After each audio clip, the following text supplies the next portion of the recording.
Hello friends, आज हम हिंदी की एनसीईआरटी क्लास 3 की रिमझिम के लेखक और पाठ का नाम ट्रिक के माध्यम से याद करने की कोशिश करेंगे। पहले पाठ में हमारे पास कुक्कू नाम की कविता है जिसके लेखक हैं रमेश चंद्र शाह और इसको हम याद करेंगे। कुक्कू इसमें कोयल के बारे में दिया गया है, तो इसको हम कोयल रमेश की या कोयल शाही होती है, इस तरह से हम इसे याद कर सकते हैं। दूसरा हमारा नाम है पाठ का शेखी बाज मक्खी। ये एक कहानी है और इसमें एक मक्खी की स्टोरी दी हुई है जो बहुत शेखियाँ मारती रहती है और इसके लेखक हैं योगेश जोशी। तो इसको हम ऐसे याद कर सकते हैं कि मक्खी जोश में आकर शेखी मारती रहती है। तो इस तरह से मक्खी और जोशी को हम रिलेट कर लेंगे। तीसरी इसमें चांद की अम्मा कहानी है ये, और ये लिखी है तारा निगम ने। तो इसमें चांद के साथ हमेशा तारा इस्तेमाल किया जाता है, तो चांद तारा या चांद के साथ तारा ऐसे करके हम इसे याद कर लेंगे। मन करता है ये कविता है जिसे सुरेंद्र विक्रम ने लिखी है। तो इसे इस तरह से याद कर सकते हैं कि सुरेंद्र या फिर विक्रम, दोनों में से कोई भी एक नाम ले सकते हैं कि सुरेंद्र का मन करता है या विक्रम का मन करता है। तो इस तरह से ये याद हो जाएगा। बहादुर बिट्टू ये एक पंजाबी लोक कथा है। इसके किसी भी लेखक को नहीं दिया गया है इसमें। अगली कहानी एक मूस की मजदूरी है। मूस यानी कि एक चूहे जैसा होता है, चूहा ही बोल सकते हैं उसको। इसको लिखा है राम नंदन ने। तो इसको ऐसे कर सकते हैं कि राम की मूस यानी राम का चूहा। तो इस तरह से ये याद हो जाएगा।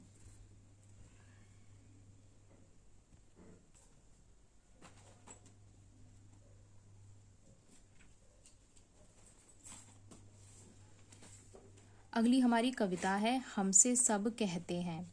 ये बच्चों के बारे में दी हुई कविता है कि बच्चों को सब कैसे बड़े लोग काम करवाते रहते हैं, तो उससे ही इसे रिलेट कर सकते हैं।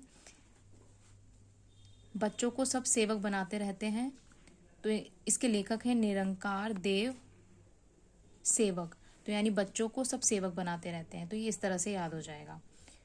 टिप टिपवा ये उत्तर प्रदेश की लोक कथा है। टिप टिपवा यानी पानी टिप टिप करके गिरता रहता है और इसके लेखक हैं गिरिजा रानी अस्थाना।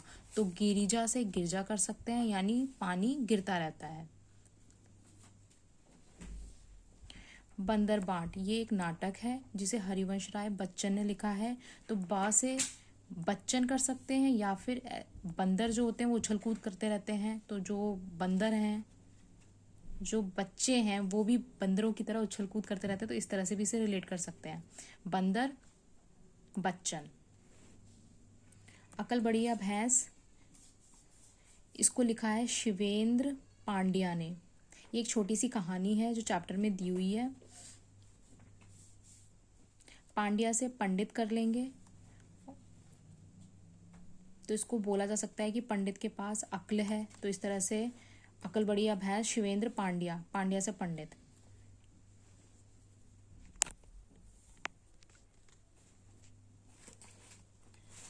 नेक्स्ट चैप्टर है कब आऊं। ये एक कहानी है जिसको R.S. त्रिपाठी जी ने लिखा है। तो इसको ऐसे याद कर सकते हैं, त्रिपाठी से हम पाठ कर सकते हैं। तो कब आऊं पाठ पढ़ने, ये इस तरह से हो जाएगा। अगला क्यों जी मल और कैसे कैसलिया ये एक कहानी है जिसको सुबीर शुक्ला ने लिखा है। इसमें कुछ खास बन नहीं रहा है, लेकिन क से यहाँ शुक्ला में आधा का है तो आधा का से क्यों कर सकते हैं, ऐसे याद हो जाएगा। या फिर इसको हम ये बा से, सुबीर में जो बा है उससे बेर क्यों खाए, तो क्यों ये आ गया, तो इस तरह से भी कर सकते हैं। सर्दी आई ये कविता है जिसको सफदर हाशमी ने लिखा है। तो सफदर का मतलब इंग्लिश में एक तरह से मुश्किल, इस सफ़र करना कहते हैं। तो एक तरह से मुश्किल जो पैदा हो जाती है, तो इस तरह से सर्दी आती है तो मुश्किल पैदा हो जाती है। तो सर्दी सफ़र, इस तरह से हो जाएगा।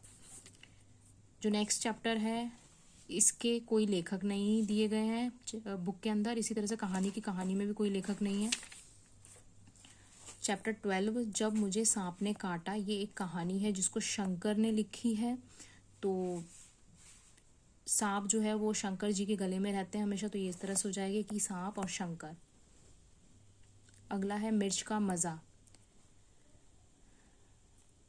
इसको रामधारी सिंह दिनकर ने लिखा है। तो एक तरह से कहा जा सकता है कि मज़ा दिन में आता है, यानी बच्चे जो खेलते रहते हैं दिन में ही तो उनको मज़ा आता है, तो इस तरह से मज़ा दिन में आता है कर सकते हैं। या फिर ऐसे कर सकते हैं कि मिर्च की धार तेज़ होती है, धारी से धार बना सकते हैं, यानी वो तीखी होती है। तो मिर्च में धार होती है यानी वो तीखी होती है, तो ये इस तरह से रिलेट करके कर सकता है। सबसे अच्छा पेड़, ये लिखी है जे भारत दास ने। तो इसको कह सकते हैं कि सबसे अच्छा पेड़ कहाँ मिलता है, वो भारत में मिलता है। तो ये इस तरह से याद हो सकता है।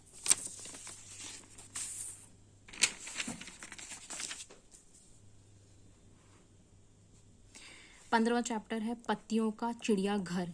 इसे लिखा है अरविंद गुप्ता ने। तो इसको ऐसे कर सकते हैं कि गुप्ता जी का घर, गुप्ता जी का घर। तो पत्तियों का चिड़ियाघर किसने लिखा है, अरविंद गुप्ता ने।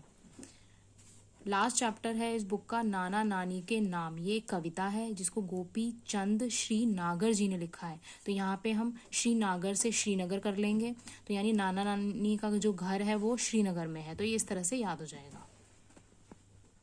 यहाँ पे इस वीडियो में ये सारे चैप्टर्स कवर कर दिए गए हैं।